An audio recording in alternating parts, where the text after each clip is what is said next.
speaker, Brother Chito Hongko.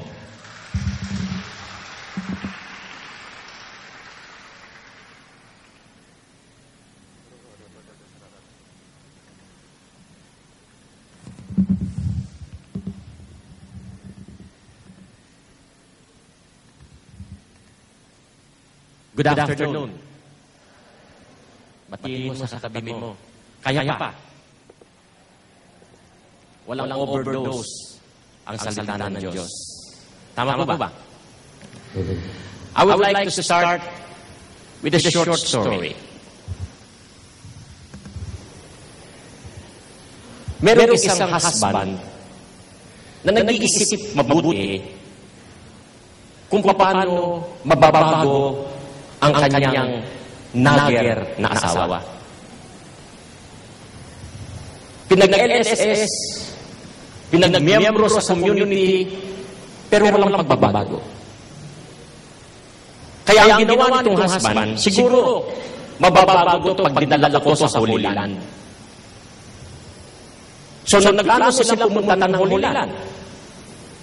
So this man and his ever-nagging wife went on vacation to the Holy Land. While they were there, nagkaroon ng massive heart attack yung asawa niya, yung babae.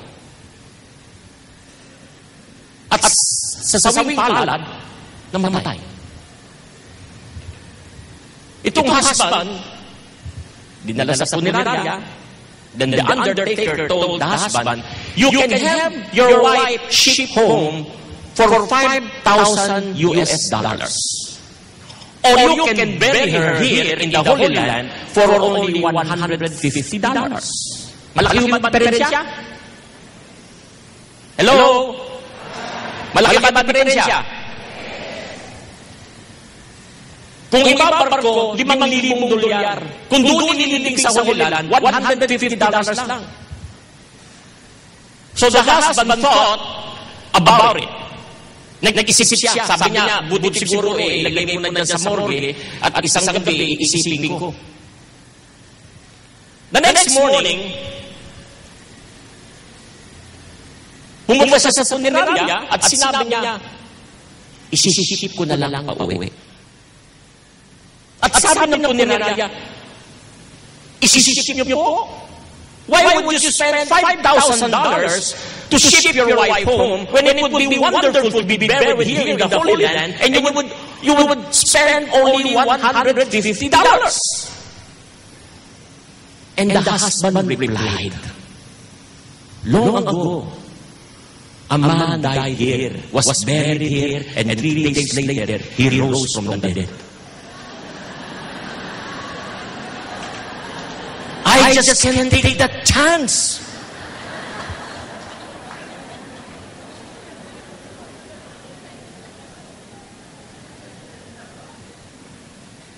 I will be speaking to you in a layman's term. Hindi biro mag-asawa. Hindi biro mag-asawa. Kaya nagpapasalamat ako sa simbahan, pag nabiyudo ka na 1 taon, pwede ka na uli mag-asawa.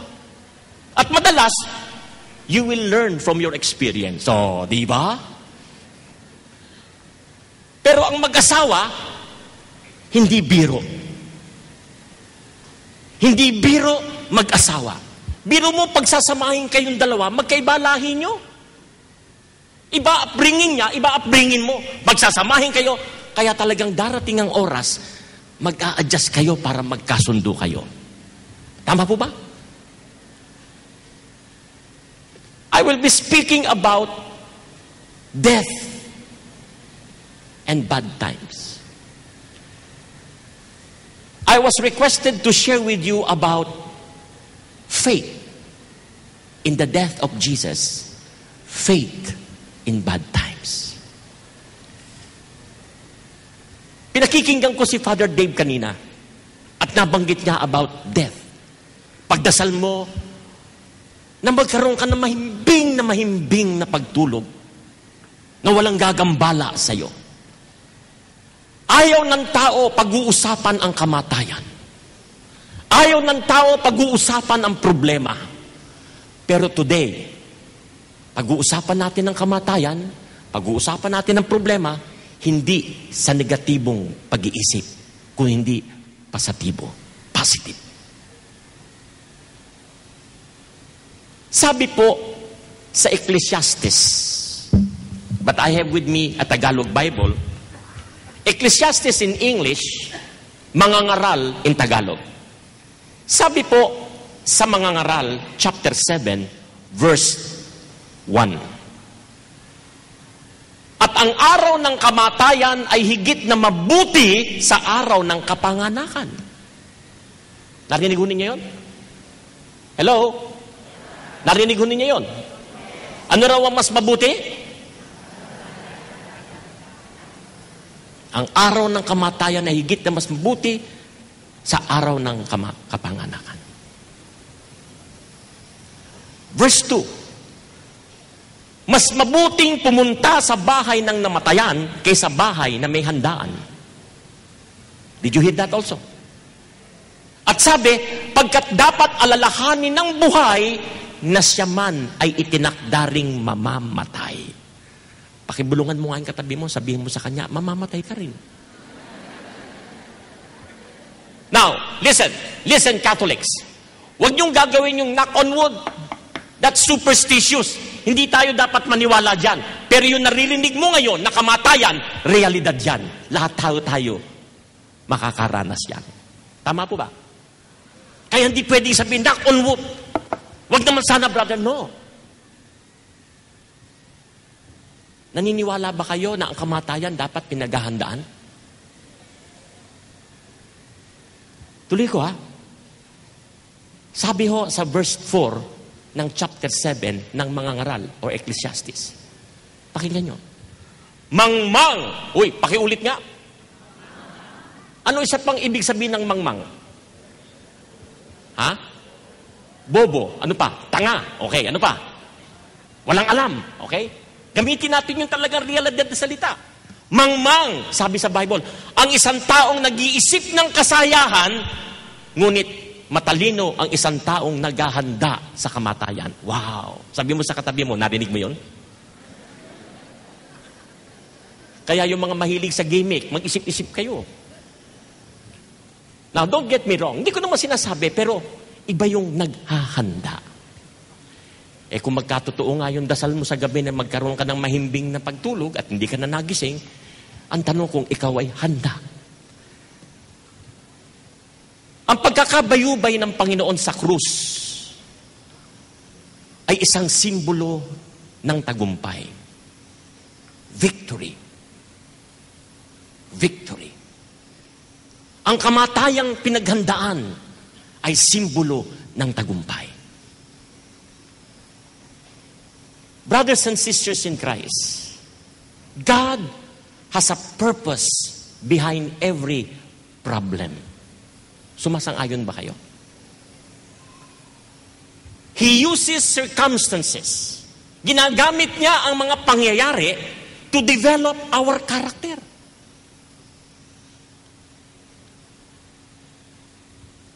Ang buhay ay isang sere.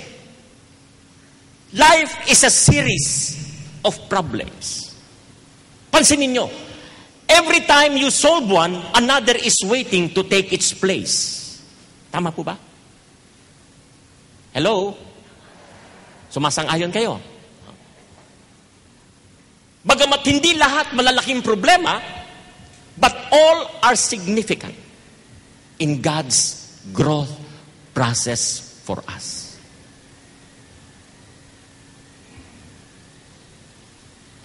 Si Peter, siniguro niya sa kanyang sinulat in 1 Peter chapter 4 verse 12. Sabi ni Peter, don't be bewildered or surprised when you go through the fiery trials ahead. For this is no strange, unusual thing that is going to happen to you. In other words, Peter assures us that problems are normal. Sabi mo nga sa katabi mo, normal yan. Kung minsan kailangan, ina-adjust natin ang pag-iisip natin. Kinukondisyon natin ang pag-iisip natin. Lalo na hindi mapigilan. Okay. Ginagamit ng Diyos ang problema, lalo na sa mga matitigas ang ulo, to draw you closer to Himself. Oh, do you believe in that? Hello? Do you believe in that? Okay. Now, the Bible says in Psalm 34 verse 18, the Lord is close to the brokenhearted. He rescues those who are crushed in spirit. Ako kailangan makulong para masolo ni Lord ang aking pag-iisip. Alam niyo, takot ang demonyo sa katahimikan. Naniniwala kayo? Kuminsan, mas gusto natin maingay, no? Yung masaya. Pero yung pananahimik, parang uncomfortable ang iba. But the truth is this, marami akong natutunan sa pagtahimik. Sapagkat na-realize ko, ang pagtahimik ay ang unang lengguwahe ng Diyos. Mas naririnig ang Diyos sa pagtahimik. Amen? At kuminsan ang kaligaligan sa paligid, nagsisimula sa kalooban ng tao. Kahit sa pananahimik, tutuksuin ka ng demonyo. Guguluhin ka. Pero pag na-master mo manahimik, kahit ilagay ka sa gitna ng palengke, hindi ka may istorbo pag natutunan mong manahimik. Kaya pag ang problema dumating at sanay ka manahimik, makikita mo ang kapangyarihan ng Espiritu Santo sapagkat sinabi ni Lord, with me, nothing is impossible. Importante na malaman ng bawat isa ito. Ito, hindi nyo ba napansin, mga minamahal na kapatid, that your most profound and intimate experiences of worship will likely be in your darkest days? Do you agree with that? Madaling magpuri kapag ayos ang buhay mo. Subukan mo magpuri pag may mabigat na problema. When your heart is broken, when you feel abandoned, when you're out of options, when the pain is great, and you turn to God alone. It is during suffering that we learn to pray our most authentic, heartfelt, honest to God prayers when we're in pain. We don't have the energy for superficial prayers. Kaya nga ho, when life is rosy, we may dislide with knowing about Jesus, with imitating Him and quoting Him and speaking to Him. But only in suffering, we will know Jesus. Marami tayong natututunan tungkol kay Jesus in suffering that we can't learn any other way.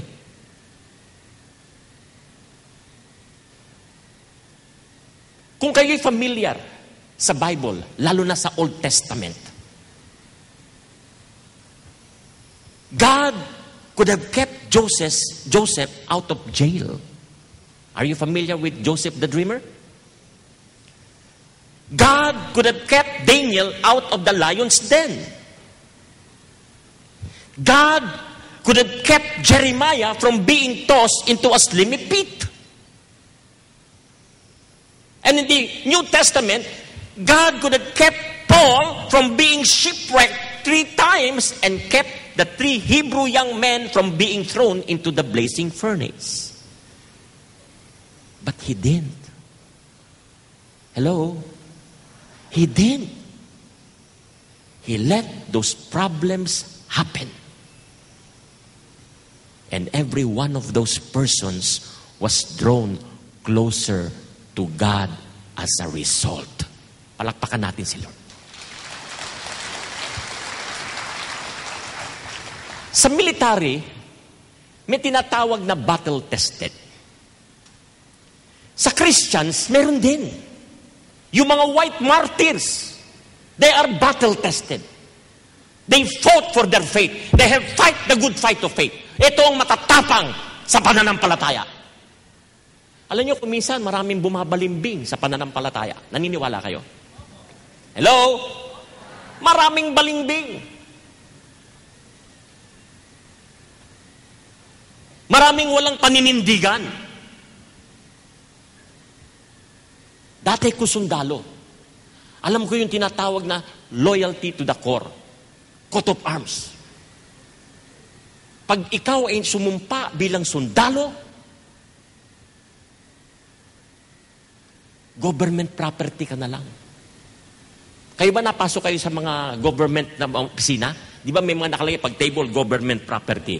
Yung mga sasakyan, for official use only, government property. Kahit ikaw ay sundalo, government property ka. Sinasakripisyo pamilya, sinasakripisyo ang sariling buhay para sa inang bayan. Kapatid, pwedeng gawin yan sa pananampalataya. If you want to please the Lord, then we have to take the risk in following the Lord. It's not easy, but I tell you, but if your desire is to follow Him closely, He will grant you the grace to be able to make it. Amen? Grasya niya, hindi lakas natin, lakas ng Espiritu Santo. Pakiramdaman natin kung talagang gumagalaw ang kapangyarihan ng Espiritu Santo sa atin. Listen.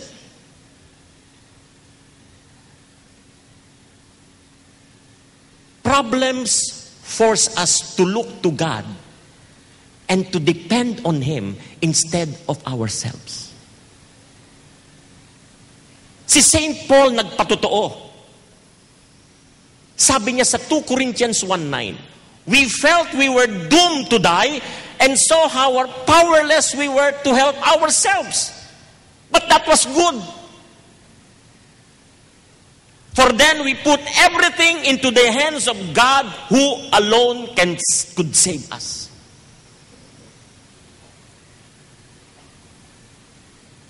Nung ako'y hipuin ng Diyos, ako'y nakakulong. Na may kasong 13 lang. At naniniwala ako sa mga naririnig kong turo, sa Diyos walang imposible. Narinig nyo na yon? Narinig nyo na yon? Pinaniniwalaan nyo ba yon? I hope so. Madaling sabihin yan. Pero pag actual, ang eksperimento sa'yo, diyan mo makikita kung maa-apply mo.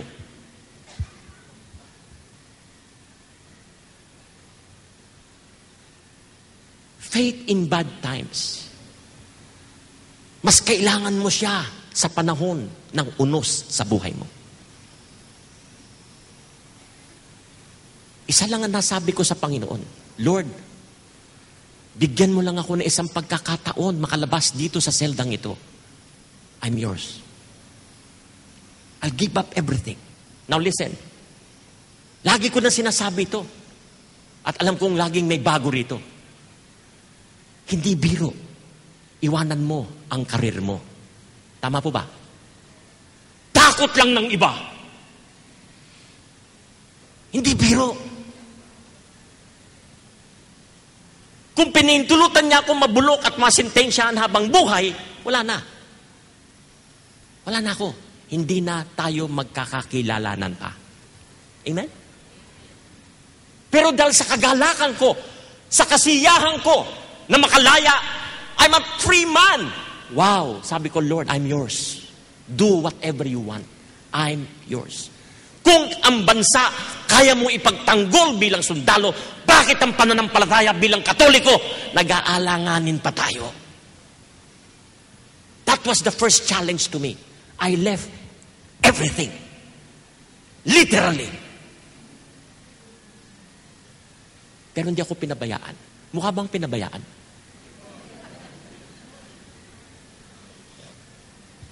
Pero hindi nagtapos doon.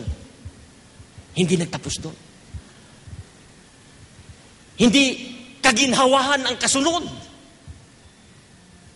Just a few months before I decided to serve the Lord full-time, nagpunta kami mag-asawa sa San Carlos Seminary sa Lay Formation Center para magsaliksik ng salita ng Diyos sapagkat nagkaroon kami ng pagkauhaw sa salita niya.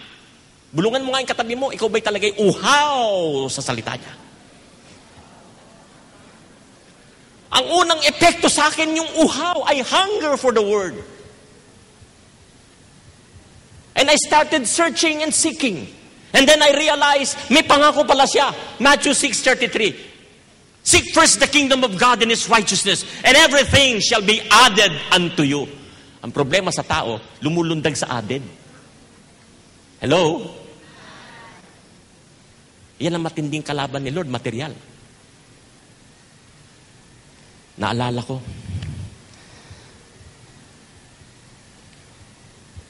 ko yung kwento. May isang ama na napakayaman. Yung anak niyang 4 years old, sunod sa layaw. May yaya, nag-aaral sa magandang school, yung 4 years old niya. Gusto niya matikman ng anak niya na may mga taong mahihirap. Kaya sinabi niya sa anak niya, "Son, we're going on a trip to a poor village." He wanted to show his son how poor someone can be. So dinala niya sa probinsya na mahirap, tumira sila ng weekend, Saturday and Sunday. At nung tumira sila doon ng 2 araw, umuwi na sila, sabi nung ama sa anak, "Son, did you see how poor they are? What did you learn?"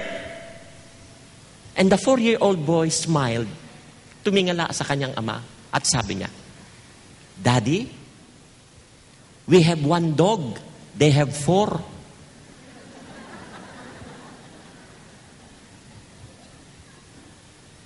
We have a swimming pool, Daddy, Olympic size.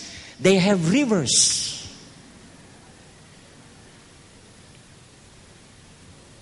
We have lanterns at night.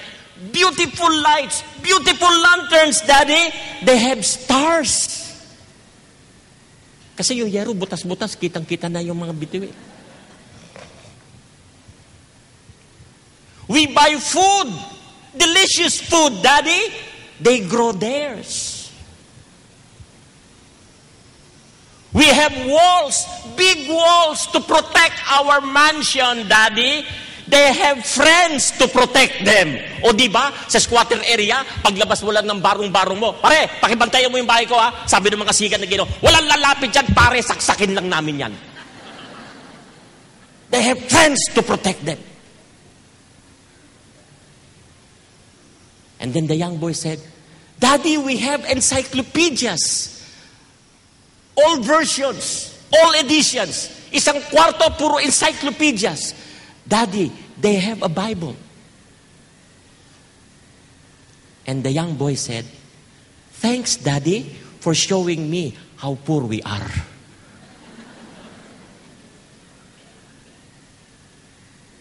My dear friends, it's not about money that make us rich. It's about simplicity of having God in our lives. Kaya ako tuwang-tuwa sa ating Santo Papa. Very simple. Simple lang. Okay. Now, you'll never know that God is all you need until God is all you've got. I would like to repeat that. You'll never know that God is all you need until God is all you got. Regardless of the cost, none of your problems could happen without God's permission. Tama ba? Naniniwala kayo? Yes. Lahat ng pangyayari, dumaan yan. Sa katunayan nga po, everything that happens to a child of God is Father-filtered. Sala. And He tends to use it for good even when Satan and others mean it for bad. At dahil ang Diyos ay sovereignly in control, accidents are just incidents in God's good plan for us. Remember that because every day of your life was written on God's calendar before you were born, everything that happens to you has spiritual significance. Alam niyo, nung ako po'y maglingkod, kaming dalawa ng aking asawa, as a full-time Catholic evangelist, hindi naging rosy. Kaya hindi lahat ng mga nagsasaliksik nagtatagal Maraming nagpo-fall back, maraming nawawala. Hindi tumatagal. Kaya naniniwala ako talagang may mga calling din yung iba. Marami rin akong kasabay na nag-evangelist pero nawala rin. Maraming nag-full-time pero nawala rin. Nanaig din ng takot sa buhay. Naalala ko nung basic pa kami, 1-year-old sa renewal at 1-year-old akong speaker. Naputulan ho kami ng kuryente. At palagay ko, hindi nyo naman nararanasan yun, yung iba sa inyo dito. Naputulan ako ng kuryente, naputulan ako ng telepono, sabay-sabay. Pero nakita ko na yung galon ng Diyos sa simpleng-simple lang na pangyayaring yun. Ngayon, in my 23, going to 24, babalikan ko lahat yung mga nangyaring yun. Para sa akin, pangkaraniwan lang yun, maliit na bagay lang yun. Yung maputulan ka ng kuryente, tsaka maputulan ka ng telepono, wala yan. Inalis ka na nga sa karir mo, namatayan ka pa ng anak. 2007, I lost my wife, yung very active kong wife. Kinuha din niya. Pagkatapos makipaglaban ng cancer, magmula nung siya'y 13 years old. And she died at the age of 53. O diba? Ang tagal. Pero wala siyang hinanakit. Full-time siyang evangelist. Gustong-gusto niyang topic, God's love. Pero meron siyang dinadalang cancer. Hindi siya natinag. Ako pa nga natinag. Siya hindi. Nagtiis. Hindi ako maging mabuting asawa during the time. Kasi galing sa lumang buhay. Hindi ko na kinahihiya ito. You will not like me if you will know me before. Yung asawa ko, battered wife. Gulpi na emotionally, gulpi pa physically. Lalo na nung ako'y nasa narcotics, ay talagang bangag. Pero she was able to hold on. Talagang hinawahan lang niya ako ng pananampalataya niya. And she was able to go beyond the law. What do I mean going beyond the law? Pag battered wife ka, it is a ground for annulment. Tama ba? Tama. Nurse po siya. Nurse siya sa Catholic school. Nagre-report siya sa clinic, ang daming bruises. Nurse siya. Sabi ng doktora doon, naku, sinaktan ka na naman ang asawa mo. Hindi mo ba alam, ground for annulment yan? Nagsumbong sa mga madre. Sabi ng mga madre, gusto mong tulungan ka namin, ma-annul ng marriage mo? Nagsumbong sa chaplain. Ano sabi ng chaplain? Nasa marriage tribunal ako. Gusto mong tulungan kita. Ano sagot lang ng misis ko? Father, sister, pagpipray ko si Chito. Ewan ko. Ano kaya meron to't di maiwan-iwan ng asawa? Ayaw niya ng broken marriage. Kahit anong pag-aaral lang gawin natin, ang unang tinatamaan ng epekto ng hiwalay, mga anak. Naniniwala kayo? Alam ng mga may asawa yan. Pero dinededma. Kasi ang nangyayari, Piniplease. Pag ayaw na magtiis, wala na piplease. Kinakalimutan na nila kung ano magiging epekto niyan sa bata. Are you with me? That's why my wife hold on to her faith. Na naniniwala siya. Si Kristo na parito para hanapin ang mga naliligaw na katulad ni Chito. Sabi mo sa katabi mo, ikaw ba'y ligaw o sa tingin mo'y natagpuan ka na? Sabi mo sa katabi mo, huwag kang pakakasiguro. Huwag kang pakakasiguro.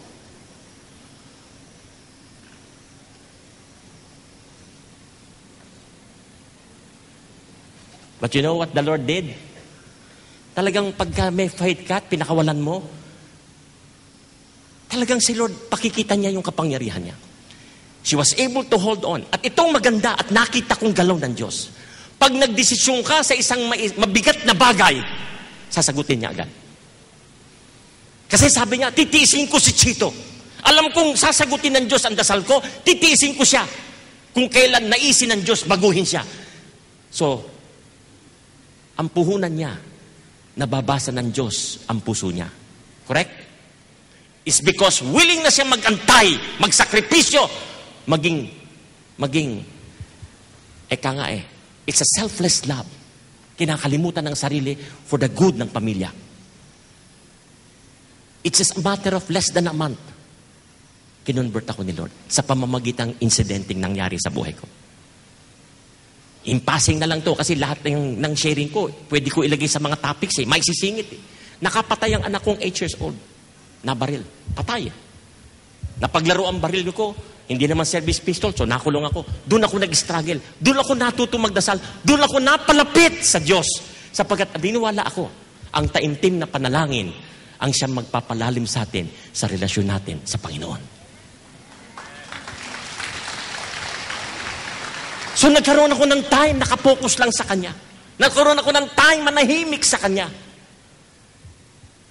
Hindi ko pinlano magkaganito. Sapagat ang plano ko, maging katulad ng aking ama. Anak ako ng general. May mga kapatid akong 2 military at may kapatid akong 1 bunsong babae na lieutenant colonel. Puro kami military. Yun ang ambisyon namin. Pero ito pala ang plano ng Diyos sa akin. Marunong ang Diyos. Alam niya kung paano kanya tatawagin. Itong mga problemang ito ang siyang naging dahilan para ako mapalapit sa Kanya. You know, we are like jewels. Kayo ba'y mahilig sa alahas? We are like jewels. Kumisan pag ginuhubog mo yung jewels, gumagamit ka ng martilyo at saka chisel. Correct? Correct? Ganon din yung gumagamit ang Diyos ng hammer at chisel of adversity.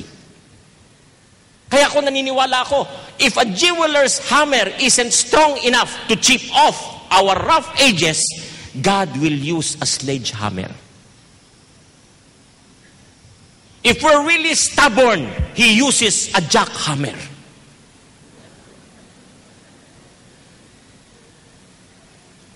Kaya nga, maraming pasaway. Isa na ako.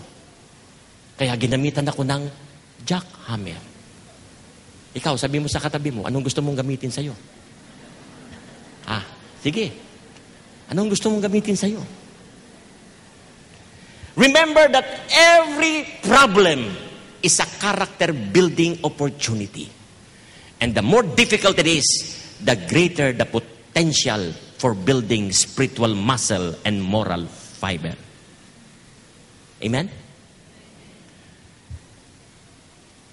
Sabi po sa Romans 5:3-4, we know that these troubles produce patience and patience produce character.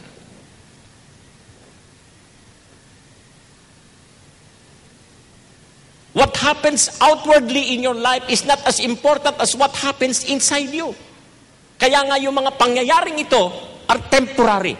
Your circumstances are temporary, but your character will last forever. Dadalin mo yan.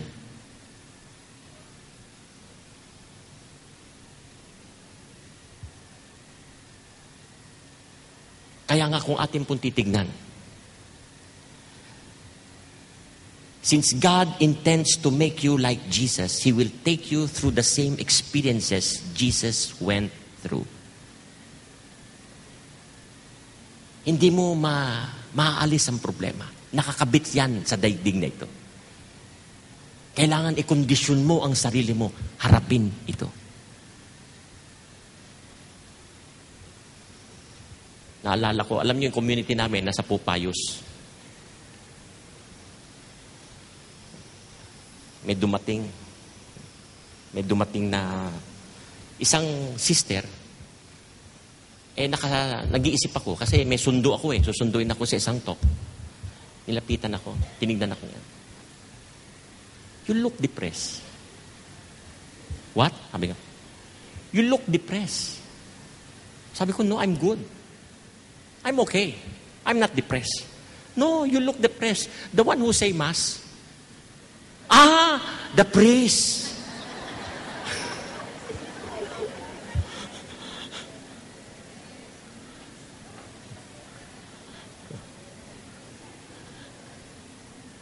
Alam niyo, ang pinakamabigat, ang hindi ko makakalimutan na ginawa ng Diyos sa amin is yung may taning na yung misis ko. Pero patuloy pa rin akong humahayo at nangangaral. Mahirap sabihin sa pulpito, mahal tayo ng Diyos kung naghihingalo na yung asawa mo. Actually, 2 beses ako namatayan. Isang anak at isang asawa. But the faith is there. Kaya nga yung misis ko, siya yung naging instrumento para ako mapunta dito. That's why when she passed away 2007, sabi niya sa akin in her deathbed, pwede ka na. Pwede ka na. Iwanan, sabi niya sa akin. Alam niyo ba kung ilang beses napasok sa ospital ang asawa ko? Hindi ko na bibilangin mula nung 13 years old siya. Sapagkat mula nung 13 years old siya, pagdating niya ng 14, nag-umpisa na operasyon niya. At inooperahan siya tuwing 3 to 4 years. Sapagkat yung cancer na tumubo sa kanya, ang tanging cure is removal. Tanggal ng bukol. Hanggang sa lumala. Nung mapangasawa ko siya, nakawalong operasyon siya. Pero paano pagkakadalaga? Sabi nga niya, pagod na ako pa-opera. Now listen, kaming dalawa full-time. Full-time. Alam ko na maintindihan niyo ako. Hindi biro ma-confine. Naniniwala kayo? Hindi biro ma-hospital. At kaming dalawa ay full-time, talagang walang source. Literally speaking, walang source. Pero bilang isang manggagawa ng Diyos, ako'y naniniwala, kung ikaw ay tapat at trying hard kang manggagawa ng Diyos, hindi ka pababayaan ng Diyos. Takot mo lang ang pipigil sa'yo. Yung pagdududa mo ang pipigil sa'yo. Pero talagang hindi lumalabas ang pananampalatayang binigay na rin sa'yo ng Diyos.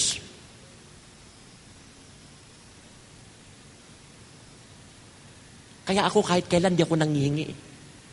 Kasi ang paghihingi sa tao, pwede ka ma-misinterpret. Correct? At minsan, di maganda ang nanghihingi. Wala sa bokabularyo ko manghingi. Kung ako man nanghihingi o matututong maghingi, luluhod ako sa Blessed Sacrament at doon ko makikipag-struggle ako sa Diyos sa pangangailangan ko. At alam nyo, by faith, pag nakita ni Lord yung sinseridad mo, napakadali ng Diyos humipo ng tao. Hindi siya mauubusan ng instrumento niya. Amen? Kaya dating ng dating ang tao. Sa 8 beses na opera ng misis ko, 3 beses pinatunayan ng Diyos yung babayaran namin sa nagbigay sa amin. Eksakto. Eksakto. Alam niyo ako, hindi ako iyakin, pero naiiyak ako sa kagalakan. Ngayon, naniniwala ako na kaya pala maraming naging santo, naranasan din nila yon. Sa sobrang lalim ng pagmamahal nila sa Diyos, handa na silang mamatay para sa Diyos. Alam niyo sa military, meron kaming tinatawag na magandang kamatayan. Ano yung magandang kamatayan? Pag tinamaan ka ng 2-3 bala, huwag mo na i-consider ang sarili mo mag-survive. Pagandahin mo na ang kamatayan mo. Hamunin mo yung mga kalaban mo, mga Muslim. O, labas, wala na agtaran. O, sabayan na kayo. Hinahangaan yan sa amin. Ganun din pala sa Panginoon. Kaya si Peter, nakita ko duwag si Peter, pero nung bandang huli na nag-overwhelm na yung pag-ibig niya kay Lord, hiniling pa niya na ipako siya ng pabaliktad. Hello? Di ba mas mahirap yon? Gusto niya ipakita, ipamala sa Diyos. Lord, pag-ibig tong gagawin ko dahil sa'yo. So totoo lang, tayo mga magulang, willing tayo magsakripisyo para lang sa pagmamahal natin sa anak. Bakit hirap na hirap tayo magsakripisyo para sa Diyos? Pag dumaranas tayo ng mga problema. Tignan mo ng positibo ang problema. Huwag negatibo. Kaya nga, Maganda yung pagkakagawa nung topic eh. Faith, binitingnan ko eh. Faith in the death of Jesus, faith in bad times. Dumaan ako nito. Pero ngayon, sa katayuan ko, nandito na ako sa speaker number 3. Mamaya, kay Father Lino, yung faith in good times. Ngayon, in good times, parang harvest time. Meron palang harvest time. Alam niyo yung misis ko, nung mamamatayan, kasi alam niyo, ang misis ko nung yung una, yung first wife ko, alagain niya ako eh. Pag alis ako, ganito ginagawa niya. Nung mamamatay niya, sabi niya, Chit, hinawakan ako sa mukha. Hindi na kita maaalagaan kasi una na akong uuwi sa'yo. Uuwi na. Ganun kami mag-usap. Uuwi na siya kay Lord. Tapos sinabi niya ganito. Pag may nakilala ka, mag-asawa ka uli. Nag-react ako. Ano? Ano sabi mo? Pag may nakilala ka, mag-asawa ka uli. Ay, hindi na. Wala na. Edad kong ito, wala na. After a few weeks, kinausap ako ng anak ko. My daughter, yung youngest ko. Kasi malapit sa akin yung daughter ko eh. Isa lang ang babae ko. Sabi sa akin ng daughter ko, Daddy, kinausap ako ni Mami. O ano sabi sa'yo? Sabi niya sa akin, pag ikaw daw ay mag-aasawa uli, wag daw akong hahadlang. Ano ba pinagsasabi ng Mami mo?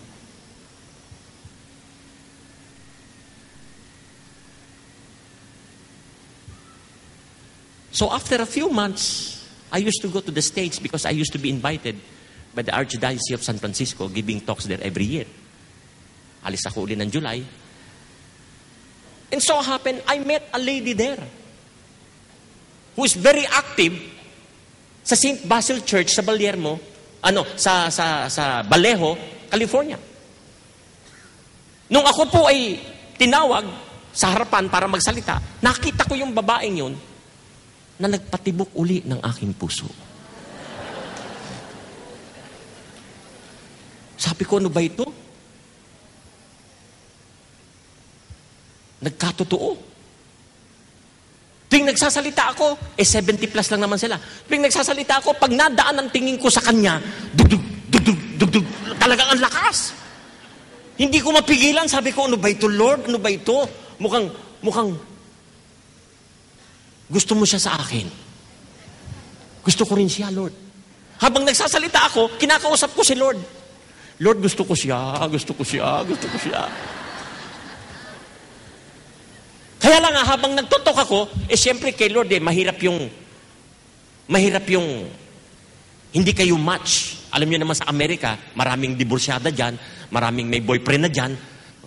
So habang nagsasalita ako, nasabi ko, how many of you here are married? May I see your hands please? Tinignan ko, nagtaasan ng kamay. Hindi nagtaas na kamay. Sabi ko, dalaga to, dalaga.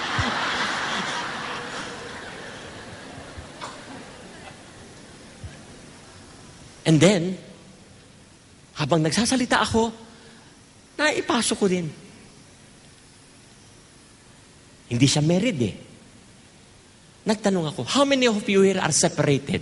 Divorce? Annulled marriage. May I see your hands, please? So nagtaas ang tao, tinignan ko, hindi nagtaas. Ay, sabi ko, talagang single siya. Single. Pwede to, pwede. May isa pa. Lord, itong isang ito, pag naging maayos ang resulta, siya na nga ang mapapangasawa ko.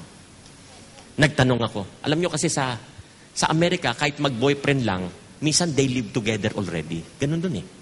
Kaya sabi ko, how many of you here have boyfriends? May I see your hands, please? Tinignan ko uli. Hindi nagtaas sa kamay. Sabi ko, akin na siya, Lord. Akin na siya. And you know, my dear brothers and sisters in Christ, after that recollection, of all people, pagbaba ko ng mikropono, baba ako, sa dami naman nilang 77, lumapit siya. Paglapit siya, sabi ko, Lord, talaga naman, Lord, bakit? Siya pa, hindi mo na kami pinaglalayo. Kinausap ako at sabi niya sa akin, Brother Chito, nagtutok ho ba kayo sa Meralco? Sabi ko, oo. Long time ago. Nagtutok ako doon. Bakit? Sabi niya, Doon ko kayo unang narinig. Kailan yon? That was 18 years ago. Sa loob-loob ko, may asawa pa ako noon eh. So in other words, you have heard me already. Yes, sabi niya. Okay. Tapos sinamantala ko na kasi siya lumapit, kinausap ako eh. Sabi ko, umuwi ka ba sa Pilipinas? Sabi niya, yeah. Yes, I used to go to the Philippines every year, every December. Sabi ko, pwede ka ba maimbitahan mag-dinner? Kung sakaling umuwi ka? Sumagot naman siya, sabi niya, sure, why not? Sabi niya, kinuha ko na yung kanyang telepono. Eh di sinulat na niya yung telepono na. And then I found out, she's a doctor. Sabi ko, Lord, ang galing mo. Yung misis kong una, nurse, ngayon ina-upgrade mo na ako. Talagang mahal mo ako, Lord. Love na love mo ako. Love na love din naman kita eh. Para kung bata pag nakipag-usap sa Diyos. Ito na, pumayag siya. Kakain kami sa labas. So kinuha ko ni address, aabangan ko sa Pilipinas to. A week after, I was still in the States. Nagbigay ako ng talk sa PPC, Paris Pastoral Council, ng St. Basil Church sa Vallejo. Paghatid sa akin ng organizer, pagbaba ko, nakita ko siya, nakaupo sa registration table. Sabi ko, oh my God, why are you here? And then she said, this is my parish. Sa loob-loob ko, Lord, talaga, we were meant for each other. Ito na. Dalawa kaming speaker. Ako ang buong umaga, pare sa hapon. Sabi ko, dapat, pagkatapos ko mag-talk ng alas 12, babalik na ako. Magpapahinga ako. Pero hindi. Andito siya eh. Sabi ko, could we eat lunch together? Sabi niya, sure. So we seated in one table, nag-usap kami. And after eating lunch, pinasukan ko na siya. Sabi ko, how come umabot ka sa age na 48? She was 48, single. And she said, because my first love is to become a religious nun. Gusto niya magmadre. Kaya lang ang ayaw ng parents niya. Gusto ng parents niya, magdoktor siya. Gusto niya magmadre. Eh dahil sa mabait na bata, sinunod niya yung parents niya. Nag-practice siya. Hanggang sa nag-migrate sila doon. Pero nag-iintay siya ng pagkakataon. Naghahanap siya ng tatanggap bilang late vocation, kung meron man. Kaya siya, 48, dalaga pa. So sabi ko, you mean to say, kaya ka 48, naghahanap ka pa ng late vocation? Sabi niya, yes, Brother Chito. And then I told her immediately, hindi yun ang plano ng Diyos sa'yo.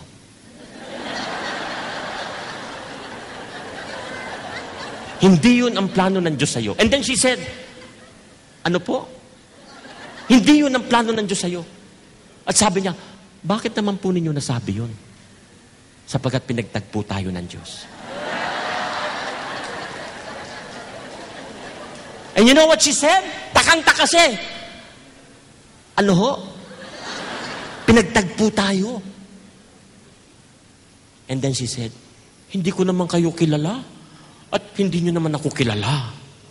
Sabi ko sa kanya ito, isang bagay lang ang natutunan ko sa Panginoon. To love unconditionally. What I can offer you is to love you unconditionally. Handa na akong tanggapin ang sumpong mo. Handa na akong tanggapin ang pagkamasungit mo. Handa na akong tanggapin ang pagkabugnutin mo. Handa na akong tanggapin sa pagiging istarire mo. Handa na ako. Yan ang tinatawag na unconditional love. Kung bibigyan mo ko ng pagkakataon, hindi naman ako mahirap mahalin. Remember, I don't believe in long courtship. If I like a woman, I'll tell her. Right there and then. Sasabihin ko na gusto kita. Ngayon, kung bibigyan mo ko ng pagkakataong mahalin kita, sa oras sasagutin mo ko ngayon, liligawan na kita hanggang sa huling sandali ng buhay ko. Alam nyo, sagot sa akin, dito siya nagkamali ng sagot. Sabi niya, I'm confused. Sapagkat kung ayaw ka ng babae, definitely sasabihin niya, sorry. So nasabi niya, I'm confused. Sabi ko, huwag ka ma-confuse. As a matter of fact, we are being led by the Holy Spirit. Bino mo pinagtabi tayo? At kanina pa nangungusap ang Diyos sa atin dalawa. And praise the Lord, bago ko umalis, noon ding same year na yon, that was 2009. 2000 ko siya na, 2009. Bago ko bumalik ng Pilipinas, girlfriend ko na siya. And we decided to get married a year after, 2010. Kaya, yung sharing na yun, pang third talk yun. No? Yun yung tinatawag na faith in good times.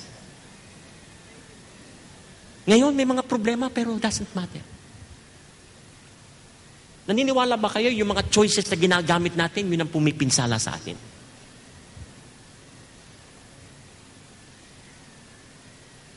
Okay lang. Dumadaan ng problema. Parang wave lang yan eh. Parang bagyo. Huhupa din. Let it go. Yan mong dumaan. Hindi mo mapipigilan yan.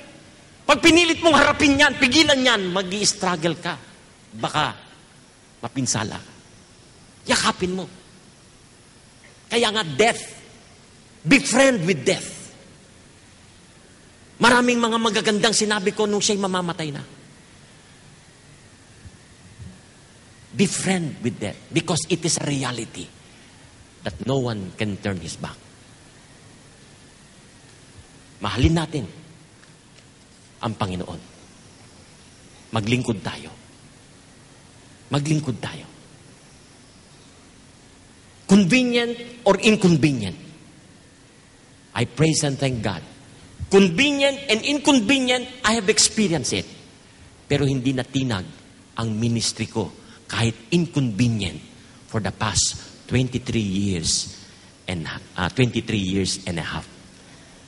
May sakit man ang asawa ko, mamamatay man ang anak ko, may trangkaso man ako, pag ako nakakalakad, tatayo pa rin ako for the glory of God. My dear brothers and sisters in Christ, kaya si Pope Benedict, binalik tayo sa basic. Ano yung basic? Faith. Kailangan natin pagtiisan para tayo mamunga sa pananampalataya. That is what we call enduring faith. At hindi magiging pananampalataya yan if you will not take the risk. Faith always involves risk. Tandaan nyo yan. Bago yan, magiging genuine. Dadaan yan ng risk.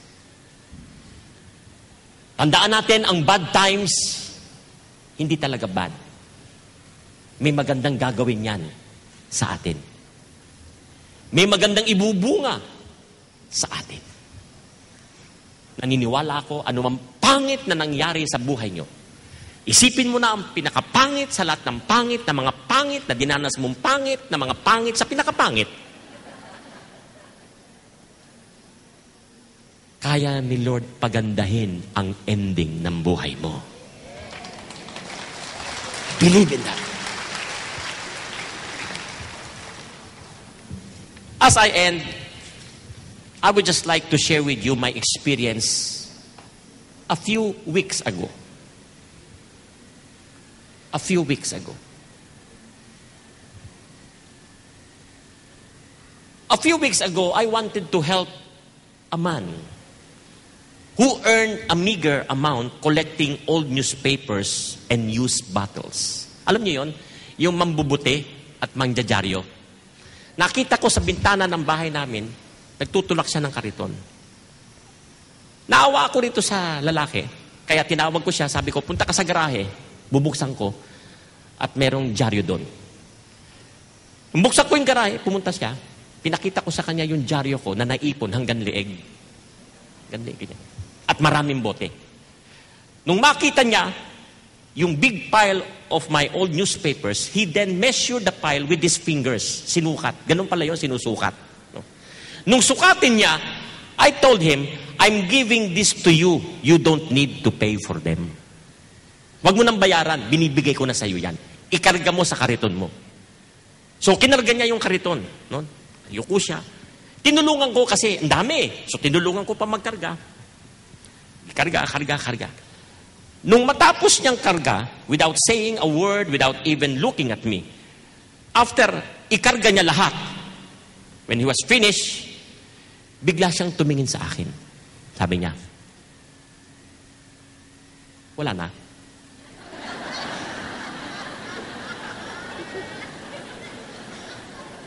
Pagtingala niya sa akin, wala na. At itinuro niya yung bisikleta ng apo ko na bago pa. Yun, hindi mo ba bibigay sa akin yun? Ang nasabi ko lang sa kanya, go. Please, go. You may leave now. Baka naman pwede mo bigay sa akin yun. Di na. Sa apo ko yan. Go. And then he left. I was sad. Will you feel the same? Will you feel hurt? Bakit? Bakit kayo masasaktan? Walang contentment. Walang gratitude. Hindi man lang nagpasalamat. Hindi man lang nakontento. I was hurt. Habang papalayo siya ng papalayo, I was looking at him. I was so sad. Hanggang sa nawala siya sa aking paningin. Nung mawala siya, napabuntong hininga ako. And the Lord spoke to me. Sabi ni Lord, Chito, ganyan ang bayang ko. Mga hindi kontento sa buhay at walang utang na loob. Hindi man lang marunong magpasalamat sa mga biyayang binigay ko, kaya wala silang panahon paglingkuran ako. Sabihin mo sa katabi mo, tuwing Lent ka lang ba nakikinig ng salita niya? Kabahagi ka ba ng parokya nyo? Kabahagi ka ba ng kristyanong komunidad tulad ng Acts na nag-sponsor nito? Kailan pa? Marami akong binisitang mamamatay, well off, may kaya, mayayaman. Pero anong sabi nila? Puro professional ang anak, may mga ari-arian na lahat, pero lumabas sa bibig niya, may kulang. May kulang. Ayoko lang maging pabigat sa kanya kung sasabihin ko, pero nakikita ko na kung anong ibig niya sabihin, may kulang. Ano yung kulang? Hindi siya nakapaglingkod para sa Diyos. Be forewarned. Brothers and sisters, bulungan mo yung katabi mo na may pagmamahal. Sabihin mo sa kanya, hindi pa huli ang lahat.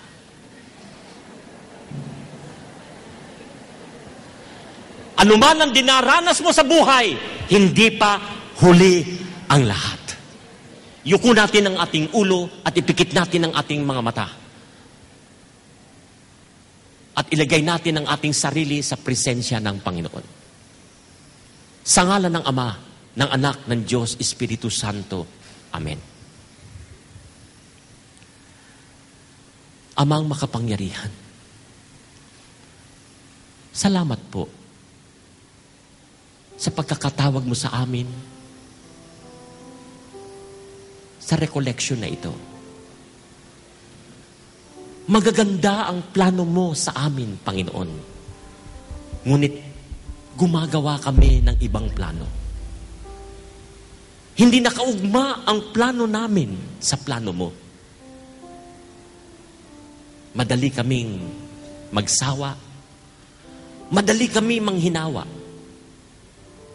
Madali kaming magbago ng isip. Nais mo kaming manatili na nakadepende sa iyo, Panginoon. Tulad ng isang bata na nakadepende sa magulang. Yun ang ibig mo, yun ang gusto mo sa amin sa panahon ng mga kabiguan. Sa panahon ng karamdaman, sa panahon ng problema, sa panahon ng bagyo, Panginoon. Lingid sa kaalaman ng iba. Ito'y mga paanyaya upang kami ay magtiwala sa iyo. Lord, we believe right now that our only responsibility is to trust you. Trust you, Lord. Doon kami kulang. ang magtiwala sa iyo. Madali naming sabihin, naniniwala kami, Panginoon. Pero pag nagkaroon ng application, nawawala kami, Panginoon. Lord, mamahalin kita. Mamahalin kita. Kahit pabayaan mo kong mamatay sa krus ko. Sapagkat hindi ko malilimutan, Panginoon, ang sinabi mo sa mga babae sa Jerusalem, do not weep for me, but weep for yourselves. Sinabi mo yon, Panginoon, sapagkat alam mo kung saan ka pupunta. Sinabi mo yon sapagkat alam mo, Panginoon, na magiging tagumpay ka. Lord, naniniwala kami sa mga tinuro mo. Naniniwala kami na may tagumpay ang iyong krus. Naniniwala kami, may isang magandang buhay na nag-aantay sa amin sa kabila. Lord, walang makapaghiwalay sa akin sa pag-ibig mo. Kinuhaanan mo, inalis mo ko sa hanap buhay. Kinuhaan mo ko ng anak. Kinuhaan mo ko ng asawa. Lord, may 3 anak pa ako. Kunin mo lahat. Wag lang ikaw ang mawawala sa aking buhay. Ikaw ang kaganapan ng lahat-lahat. Wala nang iba. Sapagkat lahat ng bagay dito sa daigdig ay pansamantala lamang. Lahat ng bagay dito, lalaho. Pero ang dakila at kapuri-puri mong pangalan ay mananatili magpakailanman. Yes, Lord. I will always be still and know you are God.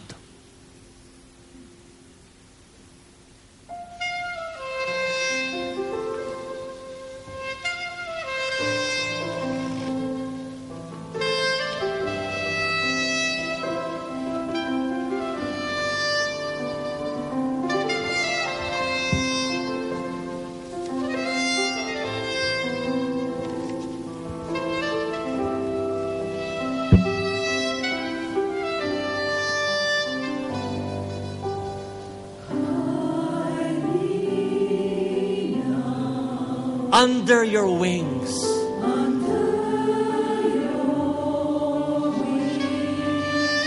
Cover me, Lord.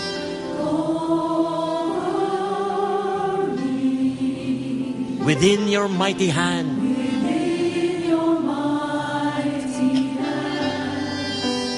When the oceans rise and thunders roar, I will soar with you. I will soar with you.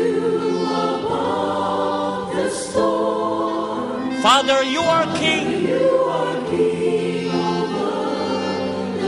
I will be still. I will be still and know you are God. Yes, brothers and sisters, let us all be still and know He is God. In Christ alone. In Christ alone. Know His power. Know His power. In quietness and trust. Quietness and trust. When the oceans rise and thunders roar, I will soar with you above the storm. Father, you are King over the flood. I will be still. I will be still and know you are God. Let us all stand and in one voice The oceans rise, lift your hands to the Lord. thunders roar. I will soar with you above the storm. Father, you are King. Father, you are King over the flood. I will be still. I will be still and know you are God. When the oceans rise and thunders roar, I will soar with you above the storm. Father, you are King over the flood. I will be still. I will be still.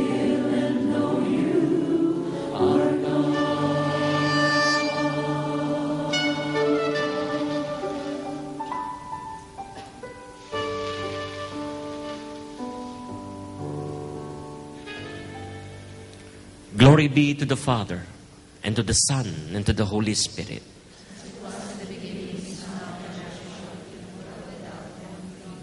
Mother Mary, help of Christians. In the name of the Father, and of the Son, and of the Holy Spirit. Amen. Good afternoon. I love you all.